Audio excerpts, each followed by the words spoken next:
What is good, YouTube? Quinn Wade coming to y'all with that instant basketball analysis on Analysis Playground exclusively there on YouTube. I'm going live there. We're going to talk about the Oklahoma City Thunder got another win as they try to chase that elusive club of being at 70 wins. They still got a chance to do it. Not going to be easy to do it, though. And we're going to see if they're able to accomplish that as the season continues to come to an end. But the Pistons was in their way tonight, and they was able to get past them. Wasn't easy. They gave them some trouble, but they ended up sweeping the season series 2-0. The last game they played was a little difficult for the Thunder too, although they was able to find out a way to win, and they was able to do that tonight. No Cade Cunningham though, and that made it a little bit easier to put them away. But the Thunder, they're as good as they're advertised. The Pistons 42-34, 21-18 on the road. The Thunder are 64-12, 35-5 at home. I do got that rundown coming up later this month. We'll wait till the season is over to do it. That should give y'all something different to watch and see. But the Thunder, 41 points in the first quarter compared to the 27 that the Pistons scored, and you would have thought that it would be over just by that. But the Pistons came back and had a 32-24 second quarter to get themselves back in it. But the Thunder responded with a 32-22 third quarter, and then they broke even 22-22 in the fourth quarter, which allowed them to win by over double figures. Tobias Harris, they needed him to do a little bit more. It didn't happen. He only played 22 minutes. He was 5-8 from the field when he did play. 0-1 from three. He did get 4 rebounds and 2 assists, 3 turnovers, 3 personal fouls. He was a minus 16 and plus minus. He finished with 10 points. Asura Thompson, he was all over the place. He was getting blocks. He was getting steals. He was trying to dunk the ball as much as he could. He even took a 3. He was 0-1 from 3, just like Tobias, but he was 5-12 from the field. He was 3-3 from the free throw line, 8 rebounds for him, 3 of his offense, so 3 assists, 3 steals, 3 blocks, 4 turnovers, 3 personal fouls. He was a minus 14 and plus minus. Tim Hardaway Jr. really was stroking it from deep. He finished 5-9 from 3, 8-14 from the field, 2-2 from the free throw line, 3 rebounds, 3 assists, 4 personal fouls, a minus 11 and plus minus, 23 points for him. And that actually led everybody in scoring for the Pistons tonight. Jalen Duren did what he does, stay durable and try to score around the paint. Didn't really happen too much around the paint, but it did help him get to the free throw line because he was aggressive. He finished 3 of 10 from the field, 7 of 10 from the free throw line. He did end up having 13 points and 13 rebounds. 6 of them was offensive, 3 assists, 1 steal, 2 blocks, 6 turnovers, 2 personal fouls, a minus 19 and plus minus. And then Dennis Schroeder, he was one of their best scorers, but he took the most shots on the team, even though he might have been the littlest person on the court. He was 6 of 18 from the field, 1 of 7 from 3, 2 of 2 from the free throw line, 4 rebounds, 7 assists, 2 turnovers, 4 personal fouls, a minus 18 and plus minus. He finished with 15 points. All the starters got in double figures in points this game for the Pistons, which was good to see. But when you're playing against a team like the Thunder, you kind of have to, because if you're not bringing your best effort and your best players ain't helping you win, you're going to get blown out, and they ended up getting blown out by the end of the game. Fontecchio, 1 of 4 from the field, 0 of 2 from 3. He was 4 of 4 from the free throw line, finishing with 6 points, 1 assist, 1 block. He was a minus 7 and plus minus. Lindy Waters hasn't really done anything since he's been a Piston. He got 18 minutes tonight. He was 1 of 4 from the field, 1 of 3 from the three-point line. He did have a rebound and an assist, 3 personal fouls. He's a plus 2 and plus minus for 3 points. Paul Reed, 3 of 4 from the field, 3 or 4 from the free throw line, so he finished with 9. He also got 9 rebounds, which was really good. He was very, very strong in the paint and really was relentless. I like that out of him. 2 offensive boards, 1 steal, 1 block, 2 turnovers, 5 personal fouls for him. That was the only thing that was bad in 15 minutes. A plus 3 and plus minus. And Malik Beasley, he shot it. He was trying to get them shots to fall, but he finished 4 of 15 from the field. They really knew what he was trying to do. Took him a little bit out of his game and forced him to take some rush and some forced ones. So he finished 3 of 10 from 3.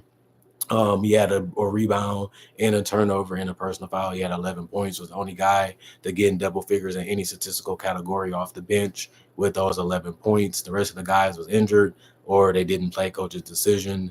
They was 36 of 89, 40% from the field. They was 10 of 33, 30% from 3. 21 to 25, 84% from the free throw line, 43 rebounds, 11 of them was offensive, 20 assists, 5 steals, 7 blocks, 18 turnovers, and 25 personal fouls. And then Chet Fetch Hungry for the Oklahoma City Thunder. He played 33 minutes. He was 7 to 14 from the field. He did go 0 of 5 from three. Some of his shots was so close to going down, but they found a way to roll out. Those the ones sucked the most. But if he would have made those threes, this game would have been even more of a blowout.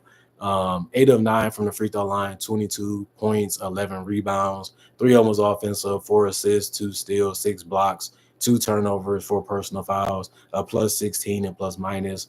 Jalen Williams was 9 of 17 from the field, 2 of 6 from three, 3 of 6 from the free throw line, 5 rebounds, 3 assists, 1 block, 2 turnovers, 2 personal fouls, a plus 8 and plus minus, 23 points. Shea Gilgis Alexander was 10 of 26 from the field, 2 of 7 from three, 11 of 12 from the free throw line. Didn't have the dominant field goal percentage that you would like in this game. He was getting into some tough situations, and he did do a lot of leaning shots, and he kind of was off balance too, but he still got 33. He had 6 boards, 2 of them was offensive, 3 assists, 3 steals, 2 blocks, 1 turnover, 1 personal foul. He finished as a plus 30 and plus minus, which was the highest on the team tonight.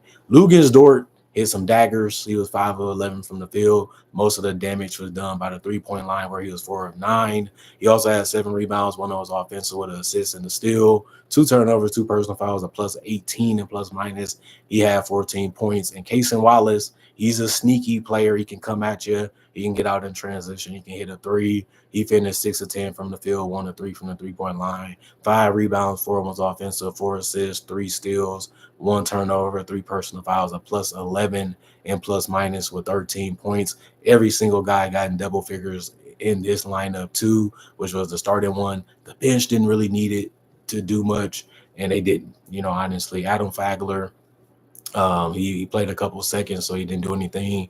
Dylan Jones actually played 10 minutes. He was all one from the field. He did get 2 assists, 1 steal, 1 personal foul, plus 3 and plus minus. Ken Rich Williams, 2 of 6 from the field, 0 of 2 from three, 4 rebounds, 2 was offensive. 1 assist, 1 personal foul, 4 points. Isaiah Hardenstein, 2 of 6 from the field, 0 of 1 from three, 1 of 2 from the free throw line, 8 rebounds, 1 that was offensive, 6 assists, 2 steals, 2 blocks, 1 turnover, 4 personal fouls, a plus 3 and plus minus with 5 points. I think he had the best game off the bench. He missed some easy ones. He also got a lot of rebounds, and he did do a lot of good screen setting and played hard defensively, but he got in a little bit of foul trouble in those 23 minutes. Brandon played a couple seconds, nothing really major from him. And then Isaiah Joe didn't really have the game that was needed, but they didn't need him to do much because the starters did that much damage to the Detroit Pistons. He was 1 of 5 from the field. It was all threes, besides going 2 of 2 from the free throw line. He had an assist and a turnover and a personal foul. He's a -9 and plus minus. The rest of the guys did not play. Coach's decision. 42 of 96, 43% from the field, 10 of 38, 26% from three, 25 of 31, 80% from the free throw line, 13 offensive rebounds, 46 total, 25 assists, 12 steals, 11 blocks, 10 turnovers, 19 personal fouls. Wasn't the prettiest game for the Oklahoma City Thunder. Wasn't their best game either, but man, they ended up winning the game regardless. And the Pistons, they actually played a good game for what they had and what they was trying to do. It actually ended up being a good game throughout the game, and they just never quit. They never gave up, and the game got opened up towards the ending, and it ended up being the loss that should have happened. This is a game that the Thunder should have won. This is a game that the Thunder should beat them in because their best player was out, and they got it done. I mean, every game is going to be tough. Every game is going to be difficult decisions, tough matchups. Every team gives you a different spice to go against, and this was just another fun one for the Thunder to have as they're trying to see if they can go for the 70. And that will be amazing if they do.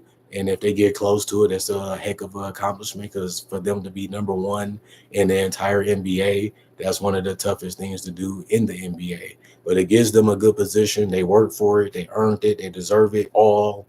And they do deserve a good playoff run, especially if they're going to continue to put in the work that they have done this entire season. They're going to be a tough stop in the Western Conference, and it's going to be hard for them not to make it to the NBA Finals. The question will be, will they win it all? That's the only question I have. You did everything right. You became one of the toughest teams to beat, but can you win that a championship? Can you end this season and end the playoffs as champions? That's the only question that Oklahoma City Thunder fans should care about. It shouldn't be about the matchups. It shouldn't be about who they face. We have been the best team in the league. Our record shows it. Our play shows it. Our defense shows it. Our player is the MVP. We have everything at an abundance. We should be able to beat anybody we go against, especially if we're healthy. And will they win that championship is all that should matter to their fans, all that should matter to that organization, and all that should matter to that coaching staff and the team. If they ain't winning the championship, they ain't do nothing this year. That's how I feel about Oklahoma. If they ain't win that championship this year, they didn't do anything. And it's sad that you have to say that, but they had a ridiculous record last year and they didn't win it. They didn't even get to the conference finals last year. And I would say they should be able to do that this year because they have more talent, they're deeper, and their guys have grown a little bit more. They have been playing a little bit more better. And this year should be the championship season. We'll see if they're able to do it. We'll see if they're able to accomplish it. We don't really know what's going to happen until it happens. But if the Thunder stay healthy, they have no excuses. They have everything that they need to be able to win the championship this year. We're just going to see if they're able to do it. Other than that, comment, like, subscribe, share, hit the notification bell for more analysis. And if you're new to the channel, I do conversation videos just like this about various different NBA-only topics. Also, I do breakdowns for real footage of legends, current legends, rookies, and also future stars. Also, mock draft and draft coverage. So if you love that type of stuff, this may be the channel for it. I got over 3,000 plus videos on my channel that you can watch and you can check out to possibly become a fan or a subscriber. I also got my social media on my channel. You can follow me there to see some other things that I like to do besides NBA-only content. You can also check out my email if you don't want to leave a comment or you don't also want to hit me up on social media. You got my email for that. Other than that, hope you guys enjoying the videos. Hope you guys are going to continue to come back. Hope you guys continue to appreciate the content for what it is. I really do thank y'all for that. Not only that, it's been a fun experience with y'all the last 10 plus years. Let's continue to try to make 2025 better than 2015. That's the only goal for this channel this year. And it's going to be a fun one to up yourself and continue to put the content out the proper way, the right way, and the way y'all love it to be is my goal each and every year. And I'm just happy to be able to do it again. Not only that, thank y'all for watching. Thank y'all for subscribing. Thank y'all for staying subscribed. And thank y'all for continuing to show love to the channel any way that you can, whenever you can. I appreciate y'all all. Other than that, stay blessed and continue to stay focused on your goals. Continue to put a little leisure. Continue to get that rest. Continue to have as much fun as you can and continue to set goals so you can have some fun and grateful to look forward to. Other than that, I'm going for now. Peace out. Thank y'all for joining the live stream, and I'm going for the rest of the day. See y'all tomorrow, hopefully.